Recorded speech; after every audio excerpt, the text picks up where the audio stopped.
बिस्मिल्लाहिर्रहमानिर्रहीम जी, अस्सलाम वालेकुम। मलेशिया के हवाले से दो अहम ख़बरें हैं हमारे पास आपके लिए।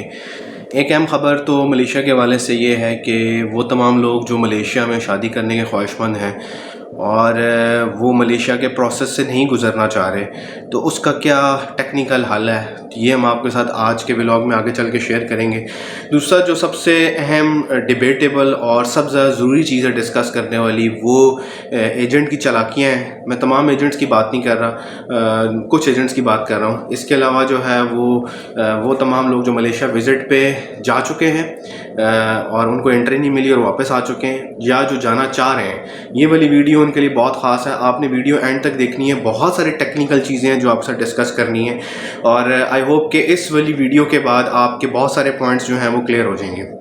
देखिए, हमसे बहुत सारे लोग ये पूछते हैं कि जी आपको जो है मलेशिया में हम लोगों ने शादियां की हुई हैं, और बहुत सारे लोग ये सवाल करते हैं कि जी हम मलेशिया में शादी करने की ख्वाहिश रखते हैं, या मलेशिया में हम शादी करना चाहते हैं, या मलेशिया में हम शादी करने का प्लान कर रहे हैं। अब मलेशिया का जो इमिग्रेशन डिपार्टमेंट है, या मलेशिया का जो मैरिज ब्यूरो डिपार्टमेंट है, उसका प्रोसेस तकरीबन 6 महीने तक है।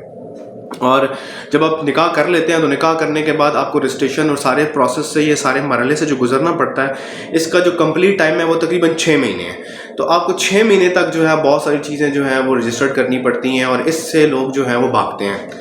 अब इसका आसान हल ये है कि अगर आप पाकिस्तानी हैं, बंगाली हैं, मलेशियन नेशनल के साथ शादी करना चाहते हैं, चाहे आप जो हैं वो मलेशियन मेल के साथ करते हैं या फीमेल के साथ करते हैं, तो उसका आसान हल ये है कि आप थाईलैंड का जो निकाह नामा है, जो थाईलैंड की गवर्नमेंट ने रखा हुआ है बना के, और थाईलैंड की गवर्नमेंट ने अप्रूव्ड किया हुआ है, आप उस निकाह नामा को डाउनलोड करें अपने पास, और आप जो है थाईलैंड की जो बहुत सारी जो बॉर्डर लाइन है मलेशिया के साथ, वो बहुत अच्छे ताल्लुकात हैं।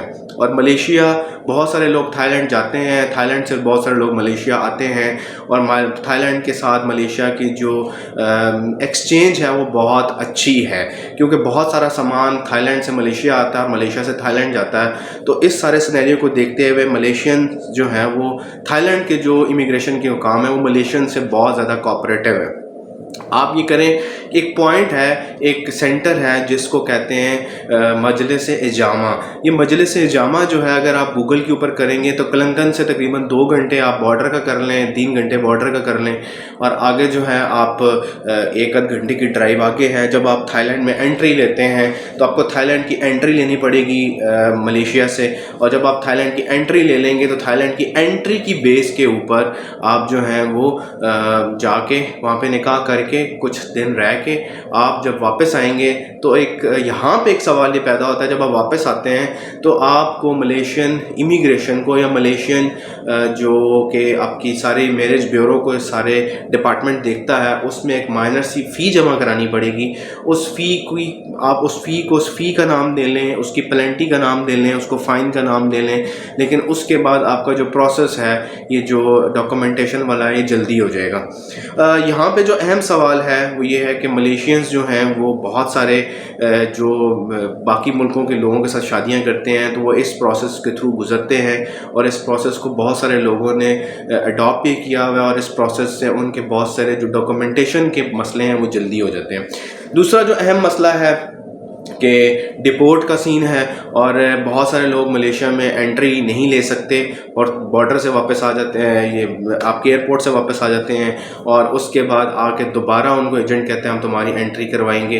तो उस रिस्क से बचने के लिए उसका एक टेक्निकल हल ये है कि आप थाईलैंड के साथ आप मलेशिया का भी जो है वो, अगर आप विज़िट ले रहे हैं तो थाईलैंड का भी साथ ही विज़िट ले लें, कि थाईलैंड की जो इमिग्रेशन है वो बड़ी फ्रेंडली है, वो आपको सपोर्ट करती है, क्योंकि थाईलैंड का बहुत सारा जो समझ लें कि जो इकॉनमी का रोल है उसमें टूरिस्ट के ऊपर है। टूरिस्ट आते हैं पूरी दुनिया से वहाँ पे लोग रहते हैं, अपनी छुट्टियाँ गुजारते हैं और वापस चले जाते हैं, और थाईलैंड उन ममालिक में शामिल है जो आपको वीज़ा ऑन अराइवल देता है। लेकिन आप थाईलैंड का वीज़ा लें पाकिस्तान से, साथ ही अगर आप मलेशिया का ले रहे हैं तो थाईलैंड का भी ले लें।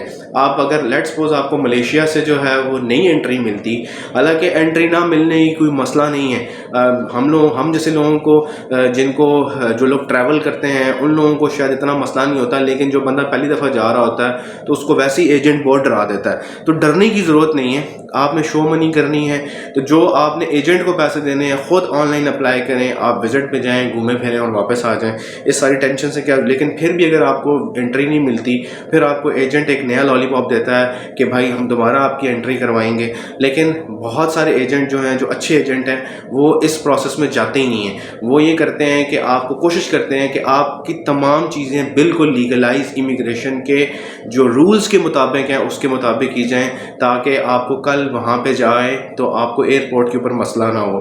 تو اگر آپ کی انٹری نہیں ہو رہی تو پھر آپ کے پاس ایک ہی حل ہے کہ آپ جو ہیں وہ تھائی لینڈ کا بھی وزٹ لیں، کیونکہ تھائی لینڈ سے بہت سارے لوگ بائی روڈ جو ہیں وہ انٹری لیتے ہیں ملیشیا میں. آپ جائیں، گھومیں پھریں، انجوائے کریں اور واپس آ جائیں. اپنے جو بھی آپ کا پلانز ہیں، آپ کے جو بھی ہوٹل کے ایکسپینسز ہیں، وہ سارے آپ کو بتانے پڑیں گے.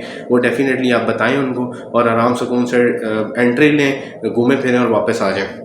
کیونکہ بہت سارے لوگ جب ملیشیا پہنچتے ہیں اور ان کو انٹری نہیں ملتی، وہ 3-4 دن 5 دن انٹری لیے بغیر جیلوں میں ٹائم گزارتے ہیں. لیکن اب ملیشین گورنمنٹ نے اپنے رول بہت سخت کر دیے.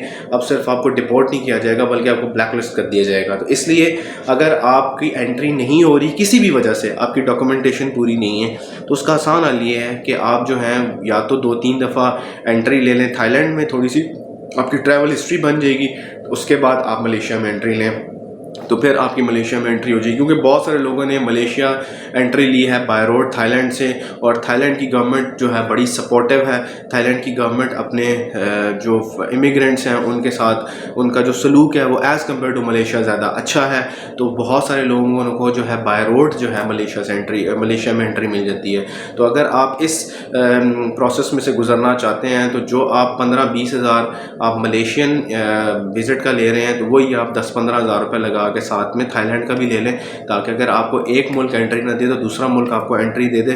پھر وہاں سے ٹرائی کر لیں بائی روڈ، کیا پتہ آپ کو انٹری ملیشیا میں مل جائے. تو یہ والا پروسیس اس طرح کا ہے کہ اس پروسیس میں اگر آپ گزرتے ہیں تو آپ کی جو رسک ہے وہ کم ہو جاتا ہے اور آپ کے پیسے ضائع نہیں ہوتے. جو آپ واپس آئیں گے دوبارہ اپلائی کریں گے تو بہتر ہے وہی 15 ہزار روپے لگائیں. تھائی لینڈ کی بھی آپ جو ہے نا وہ آپ وزٹ لے کے چلے جائیں. Thank you.